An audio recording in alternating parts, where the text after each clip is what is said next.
আল্লাহ দেখতে চাইলেন এই ছেলের জন্য মায়া বেশি নাকি আল্লাহর জন্য বেশি। আল্লাহ ডেকে বললেন, ইব্রাহিম দেখি হৃদয়ে কার জন্য দরদার ভালোবাসাটা বেশি। যাও আমার সন্তুষ্টির জন্য ৮৬ বছর বয়সে পাওয়া কলিজার টুকরা দুধের বাচ্চা ইসমাইলকে জবাই করে আমার খুশি অর্জন করো। জবাই করো, স্যাক্রিফাইস করো, আমার জন্য উৎসর্গ কর। এবার আল্লাহ দেখলেন সৈয়দনা ইব্রাহিমের হৃদয়ের মধ্যে ইসমাইলের জন্য ভালোবাসা বেশি না কম? কত বেশি জানেন? সৈয়দনা ইসমাইল যখন দুনিয়াতে এসেছে তখন সৈয়দনা ইব্রাহিম আলাইহিস সালামের বয়স ছিল ৮৬। কত? তার মানে ৮৬টা বছর আল্লাহর কাছে কাঁদছে আর দোয়া করছে, আল্লাহ একটা সন্তান দাও দাও দাও, দেয় নাই। ৮৬ বছর বয়সে যে সন্তানটা দিল, ওই সন্তানের প্রতি মায়া, দরদ, মোহব্বত, ভালোবাসা বেশি না কম? আল্লাহ দেখতে চাইলেন এই ছেলের জন্য মায়া বেশি নাকি আল্লাহর জন্য বেশি। আল্লাহ ডেকে বললেন, ইব্রাহিম দেখি হৃদয়ে কার জন্য দরদার ভালোবাসাটা বেশি। যাও আমার সন্তুষ্টির জন্য ৮৬ বছর বয়সে পাওয়া কলিজার টুকরা দুধের বাচ্চা ইসমাইলকে জবাই করে আমার খুশি অর্জন করো। জবাই করো, স্যাক্রিফাইস করো, আমার জন্য উৎসর্গ কর। এরপর ওনার ছেলের সাথে কি বললেন আছে না নাই? فلما بلغ معه السعي قال يا بني إني أرى في المنام أني أذبحك فانظر ماذا ترى। দুধের বাচ্চা ছোট্ট ইসমাইল ডেকে বলে, ও ইসমাইল আমি স্বপ্নে দেখেছি আমি তোমারে জবাই করছি, এখন কি করব? সুবহানাল্লাহ। আমার আব্বা যদি আমার কইতো, আপনার বাবা যদি বলতো, আব্বা তোরে তো দেখছি স্বপ্নে জবাই করি, আমরা কইতাম আব্বা আমার দেখেন না, আমার বড়টারে দেখছেন। কথা কন। আমরা বলতাম ছোটটারে দেখছেন, ওইটারে জবাই করেন, মাইজ্জাডারে করেন, বড়ডারে করেন, আই ন আই হাইতান্ন। সুবহানাল্লাহ কইবেন না? কি বাবা, কি ছেলে! ইন্নী আরা ফিল মানামি আন্নী আযবাহুক ফানজুর মাযা তারা। ইসমাইল স্বপ্নে দেখেছি তোমারে জবাই করতেছি, কি করব কও? সাইয়েদনা ইব্রাহিম এই প্রশ্ন করার পরে সৈয়দনা ইসমাইল বললেন, ক্বালা ইয়া আবাতি ফাআল মা তুমার। বাবা আপনি স্বপ্নে যা দেখেছেন ঠিক তাই করেন, যা দেখেছেন তাই করেন। আমগো পোলা গুলাও পোলা, উনার পোলাও পোলা। সাতাজিদুনি ইনশাআল্লাহু মিনাস সাবিরিন। আব্বা আমি তো ডরাই না, আপনি ডরায়েন। আমি ভয় পাই নাই, আমি ভয় আছে, আপনি ভয় পান কি? আল্লাহু আকবার! কি ছেলে দিয়েছিল আল্লাহ তারে। ইফআল মা তুমার সাতাজিদুনি ইনশাআল্লাহু মিনাস সাবিরিন। ও বাবা আপনি ভয় পায়েন না, ইনশাআল্লাহ আপনি আমারে ধৈর্যশীল দেখতে পাবেন, আপনি আমারে ধৈর্যশীল দেখতে পাবেন। তাহলে ছেলের সাথে কি কথা হয়েছে কোরআনে আছে না নাই? বলতে দেরি, ছুরি নিয়ে গলার মধ্যে ছুরি চালাতে ১ সেকেন্ডও দেরি করে নাই। সুবহানাল্লাহ পড়েন। তার মানে এই পরীক্ষায়ও আল্লাহ বলেন, ক্বাদ সাদ্দাকতার রুইয়া ইন্না কাযালিকা নাজজিল মুহসিনিন। ইব্রাহিম ছুরি আর চালায়ও না। ইসমাইলরে মারা আমার উদ্দেশ্য না, তোমার হৃদয়টা দেখা উদ্দেশ্য। এই ইসমাইল মরে গেলে তো সব ঘটনা উলটপালট লেগে যাবে, কারণ আখিরি জামানার পয়গম্বর বিশ্বনবী মুহাম্মদ রাসূলুল্লাহ সাল্লাল্লাহু আলাইহি ওয়াসাল্লাম এই ইসমাইলের বংশে পৃথিবীতে আগমন করবে। চিল্লায় কোন ঠিক কিনা? ইসমাইলকে বাঁচিয়ে রাখা আল্লাহর জন্য ওয়াজিব, আল্লাহ নিজের জন্য এটাকে আবশ্যক করেছেন। সুবহানাল্লাহ পড়া। Could you imagine কি স্যাক্রিফাইস তিনি করেছেন? প্রতিটা পরীক্ষায় পাস। পরীক্ষার ফলাফলে আল্লাহ কি বললেন? তোমার আমি কি বানাইলাম? নেতা। নেতা হওয়া এত সোজা না। লিডারশিপ কোয়ালিটিটা অনেক গুরুত্বপূর্ণ কোয়ালিটি, এটা চাইলেই পাওয়া যায় না। এটা নিজেকে তিলে তিলে পরীক্ষায় উত্তীর্ণ করে, কষ্টি পাথর দিয়ে যাচাই বাছাই হওয়ার পরে নিজেকে প্রমাণ করে করে নেতা হতে হয়। চিৎকার করে বলেন ঠিক কিনা? আল্লাহ বললেন, আমি আমার খলিলরে খালি পরীক্ষার উপর পরীক্ষা নিলাম। যারে আল্লাহ ভালোবাসে বেশি তার জীবনে পরীক্ষা। বিশ্ব নবীরে আল্লাহ বুঝাতে চাইলেন, ও আমার নবী আপনার জীবনটা পরীক্ষাময়। এত পরীক্ষা দেখে বিচলিত হওয়ার কিছু নাই, টেনশনে পড়ার কিছু নাই, নিরাশ হওয়ার কিছু নাই। আপনার পিতা ইব্রাহিমকেও এরকম অনেকগুলো আমি পরীক্ষা নিয়েছি, আর প্রতিটা পরীক্ষায় আমার ইব্রাহিম খলিল সফলতার সাথে উত্তীর্ণ হয়েছে। আসাদুন নাসি বালাআন আল আম্বিয়া। এই পৃথিবীতে সবচেয়ে বেশি বালা মুসিবত আর পরীক্ষা আসে নবীদের। কাদের? সুম্মাল আমসাল ফাল আমসাল, এরপরে সিদ্দিকিনদের, শুহাদাদের, সলিহিনদের। ইবতালা আর রাজুলু হাসাবা দীনি, ব্যক্তির দিনদারি যত বেশি তার উপর আল্লাহর পরীক্ষা। এজন্য মুমিন পরীক্ষাতে ভয় পায় না, মুমিন কখনো বিচলিত হয় না, মুমিন ভরসা রাখে একজনের উপর। চিল্লায় বলেন তিনি কে? আল্লাহ বললেন পরীক্ষার পর পাহাড় সম পরীক্ষা দিয়ে আমি আমার খলিল ইব্রাহিমকে যাচাই করেছি। একটা পরীক্ষায় ইব্রাহিম ফেল করে নাই, প্রতিটা পরীক্ষায় পাস।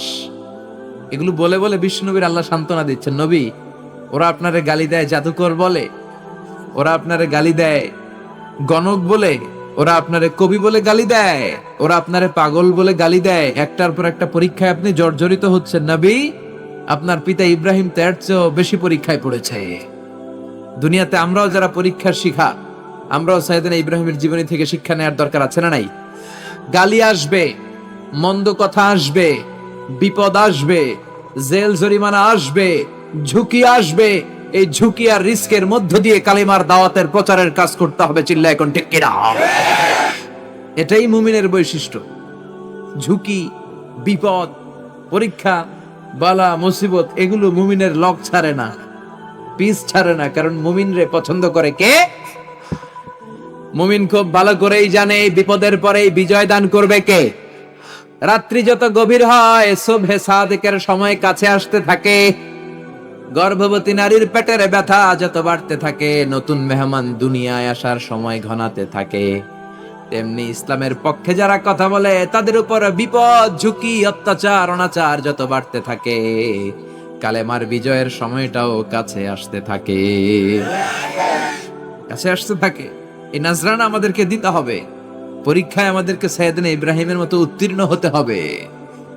জালিমরা বেশি দিন থাকতে পারে না, এটা ইতিহাস সাক্ষী। কথা বলেন, যারা জুলুম করে তাদের জন্য তো সাহায্য নাই, যারা মাজলুম তাদের জন্য সাহায্য।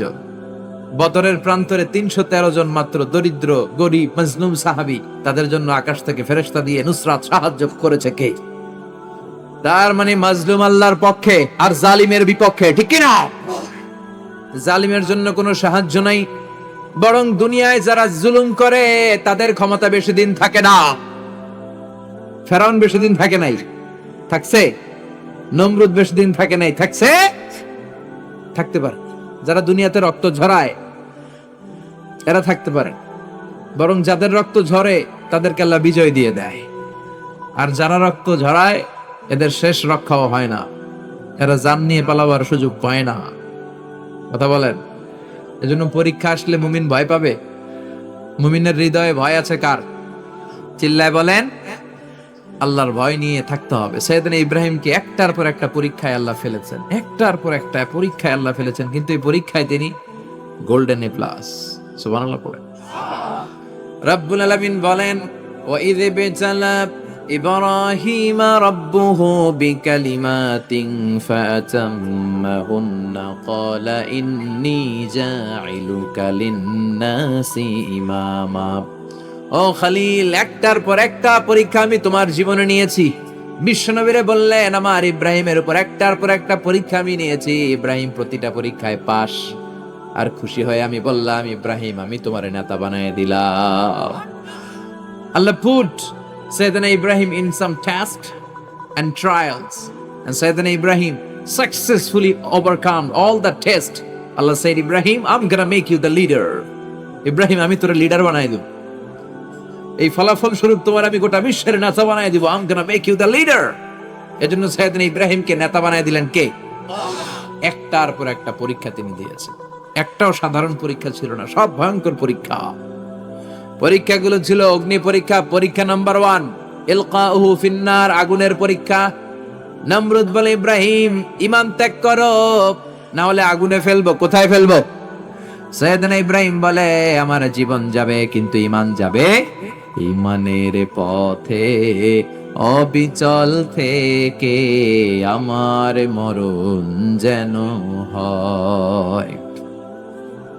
তোমারই কাছে মিনতি আমার, তোমারই কাছে মিনতি আমার, মহামহিম দয়াময়,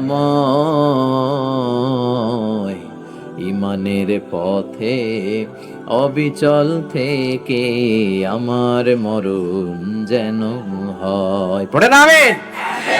নমরুদ বলে ইব্রাহিম ইমান ছাড়ো, তা না হলে আগুনে ফেলবো। ইব্রাহিম বলে জীবন যাবে কিন্তু ইমান যাবে।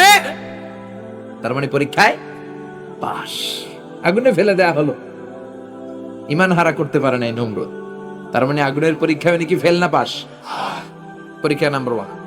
পরীক্ষা নাম্বার 2, আল্লাহ বললেন ইব্রাহিম কলিজার টুকরা সন্তান ইসমাইলকে আর প্রিয়তমা স্ত্রী হাজারকে মক্কার ধুধু প্রান্তরে রেখে আসো, যেখানে কোনো মানুষ নাই, কোনো পাখি নাই, কোনো প্রাণী নাই, কোনো খাওয়ার পানিও নাই, কেউ নাই, জনমানব শূন্য এলাকার মধ্যে ফ্যামিলির সবাইকে রেখে আসো, ইসমাইলরেও রেখে আসো, হাজারকেও রেখে আসো। কোনো টু শব্দ করলেন না, সাইয়েদনা ইব্রাহিম কিছু জিজ্ঞেসও করলেন না, বলার সাথে সাথে ওনার স্ত্রী আর কলিজার টুকরা বাচ্চাটারে মক্কার ধুধু প্রান্তরে রেখে দিয়ে আসলেন। এই পরীক্ষায়ও কথা বলেন, এই পরীক্ষায়ও আমাদেরকে যদি আল্লাহ বলে যাও তোমার সন্তান তোমার স্ত্রীকে রেখে আসো সাহারা মরুভূমিতে, পারবেন? হ্যাঁ, কি পরীক্ষা দিয়ে আল্লাহর প্রিয় হয়েছে। তার মানে আগুনের পরীক্ষায় পাস, ফ্যামিলি বিসর্জন দেওয়ার পরীক্ষায় পাস। আবার আল্লাহ বললেন ওয়াজআলনা ফি যুররিয়াতিহিন নুবুওয়াতা ওয়াল কিতাব, আমি খুশি হয়ে এই ইব্রাহিমের বংশের মধ্যে নবুয়ত দিয়েছি, আবার কিতাবও দিয়েছি। সুবহানাল্লাহ বলেন। তিনি নবুয়ত দিয়েছেন। পৃথিবীতে যত নবী আসছে সব সাইয়েদনা ইব্রাহিমের নাতিপুতি। সব কি বিশ্বাস হয় না? এই পৃথিবীতে যত পয়গম্বর এসেছেন তার 99.99% নবীরাই ওনার ছেলে আর নাতিপুতি। চিল্লায় পড়েন আল্লাহু আকবার। এজন্য ওনারে বলা হয় আবুল আম্বিয়া, father of the all prophets, সব নবীদের বাবা। ওনার বয়স যখন 86 তখন আল্লাহ সাইয়েদনা ইসমাইলকে দিলেন। বয়স যখন 100 তখন সাইয়েদনা ইসহাক আলাইহিস সালামকে আল্লাহ দিলেন। এইদিকে ইসমাইল, এদিকে সবাই বলেন এদিকে, এদিকে সবাই বলেন এটা এটা ইসহাক। পৃথিবীতে যত নবী এসেছে সব ইসহাকের চ্যানেলে এসেছে। সাইয়েদনা ইসহাক আলাইহিস সালামের চ্যানেলে এসেছে। সাইয়েদনা ইসমাইলের চ্যানেলে নবী নাই, কোনো নবী নাই, নবী ছাড়া চ্যানেল। আর এখানে যত হাজার হাজার লক্ষাধিক নবী এসেছে সব নবী ইসহাক আলাইহিস সালামের চ্যানেলে যারা এসেছে সব নবীরা অন্যান্যদেরকে বলে যাইতো, তার উম্মতকে বলে যেত যে সবশেষে একজন নবী আসবে, তিনি হবেন সর্বশ্রেষ্ঠ নবী, তিনি হবেন সর্বশ্রেষ্ঠ নবী। তো এদের এই চ্যানেলে এত নবী, এরা ভাবছে ওই সর্বশেষ নবীটাও এদিক দিয়েই আসবে। কিন্তু আল্লাহ হাজার হাজার লক্ষ নবী এই চ্যানেলে পাঠালেন, কিন্তু সর্বশেষ নবীটা এখানে পাঠালেন না। সর্বশেষ চ্যানেলের নবীটা আল্লাহ এই চ্যানেলে পাঠায় দিলেন। সর্বশেষ নবীটা সাইয়েদনা ইসমাইলের চ্যানেলে এসেছে। এজন্য ওরা হচ্ছে বানি ইসরাইল আর আমরা হচ্ছি বানি ইসমাইল। সুবহানাল্লাহ পড়বেন না? উনার ধর্ম, উনার চেইন থেকে ইহুদিবাদ, খ্রিস্টবাদ, ইসলাম, এই 3 ধর্মের জন্ম। ইহুদিবাদও আল্লাহর দেয়া ধর্ম, খ্রিস্টবাদও আল্লাহর দেয়া ধর্ম, কিন্তু আল্লাহর দেয়া শরীয়তের উপর ওরা অবশিষ্ট থাকে নাই, থেকেছে শুধু ইসলাম। ঠিক কিনা? এজন্য আমরা প্রত্যেক নামাজে পড়ি গায়রিল মাগদুবি আলাইহিম ওয়ালাদ-দাল্লিন। ও আল্লাহ, গায়রিল মাগদুব, যাদের উপর তোমার রাগ ক্রোধ, তাদের পথ আমরা চাই না, ওরা হলো ইহুদিরা। ওয়ালাদ-দাল্লিন, আর যারা ভ্রষ্ট তাদের পথ চাই না, এরা হলো নাসারারা। 3 ধর্মের গোড়া সাইয়েদনা ইব্রাহিমের সাথে লেগেছে। এজন্য এই 3 ধর্মকে একসাথে বলে কম্পারেটিভ রিলিজিয়ন, তুলনামূলক ধর্মতত্ত্বের ভাষায় অ্যাব্রাহামেটিক ফেইথ। কি বলে? অ্যাব্রাহামেটিক ফেইথ বলে। এজন্য ওনাকে বলা হয় আবুল আম্বিয়া। সব নবীরা এই চ্যানেলে এসেছে। তার মানে সব নবী সাইয়েদনা ইব্রাহিমের নাতিপুতি।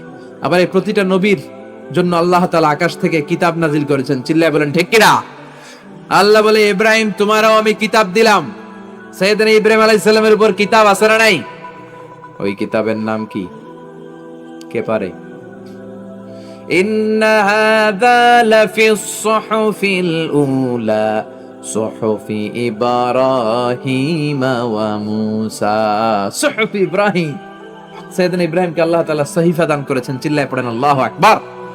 আবার এই নবীর নামে আল্লাহর কোরআনে একটা সূরা আছে না নাই? কথা কন, কি নাম সূরা? সূরা আলিফ লাম রা। কিতাবুন আনজালনাহু ইলাইকা লিতুখরিজান নাসা মিনাল যুলুমাতি ইলান নূর। সুবহানাল্লাহ পড়ে। আলিফ লাম রা, I have revealed this holy and sacred book unto you in order to lead the mankind out of darkness into the light. ও নবী, আমি এই কিতাবকে আপনার কাছে পাঠিয়েছি অন্ধকারাচ্ছন্ন মানুষগুলোকে অন্ধকার থেকে আলোর দিকে নিয়ে যেতে।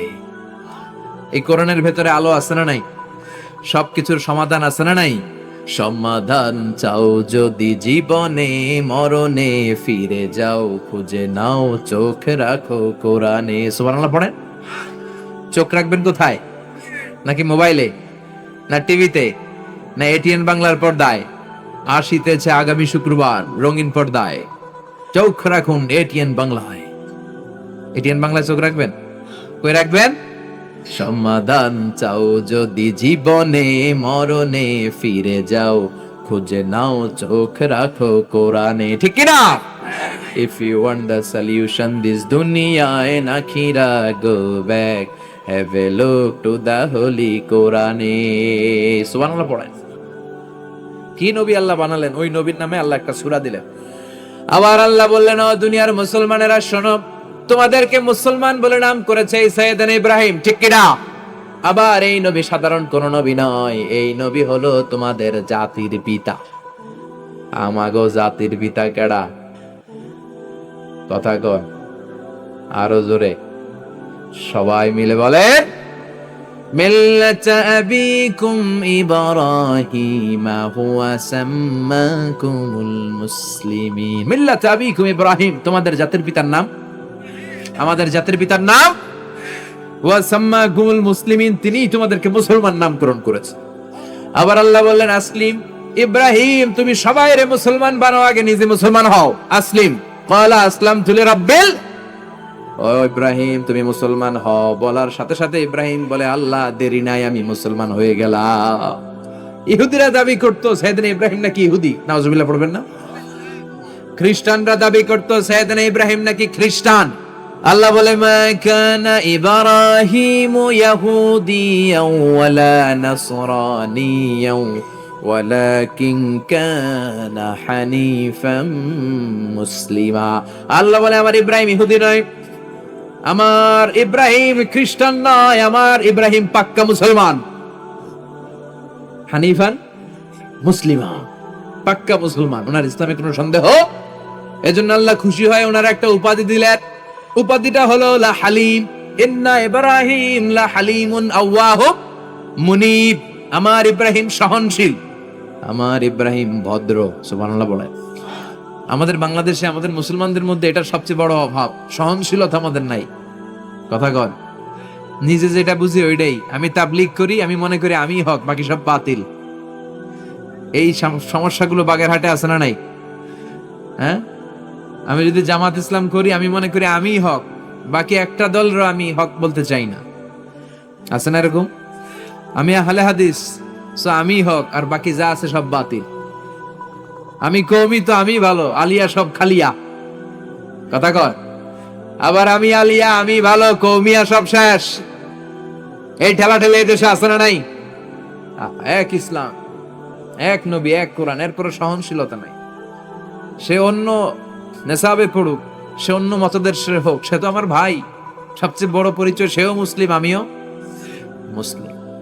এই চিন্তাটুকু নাই। আল মুমিনুনা ইখওয়া, ব্রাদারহুড, ভ্রাতৃত্বের এই বন্ধনটা আমাদের মধ্যে নাই। আমরা একে অপরকে গালিগালাজ করতে দেরি করি না, একটু চিন্তা করি না। কাফের বলে ফতোয়া দিতেও দেরি করি না। কথা কন, ফতোয়া আছে না নাই? কয় তুই কাফের 10 কারণে, তুই কাফের 20 কারণে, তোর দাদা কাফের, তোর নানা কাফের, তোর পীর সাহেব হুজুর কাফের। আছে না নাই? তোর এই কাফের পীর সাহেব মারা গেলে, এই পীর সাহেবের যে কবরে শোয়ানো হবে, ওই কবরের উপরে যে ঘাস উঠবে, ওই ঘাস যে গরু খাবে, ওই গরুর যে দুধ খাবে, ওইটাও কাফের। আছে না নাই? খালি ফতুয়াবাজি। আল্লাহ বললেন, আমার ইব্রাহিম ফতুয়াবাজি করে নাই। ইন্না ইব্রাহিম লা হালিমুন আওয়াহু মুনিব, আমার ইব্রাহিম ছিল সহনশীল, ভদ্র একজন নবী। চিৎকার করে বলতে হবে ঠিক কি না?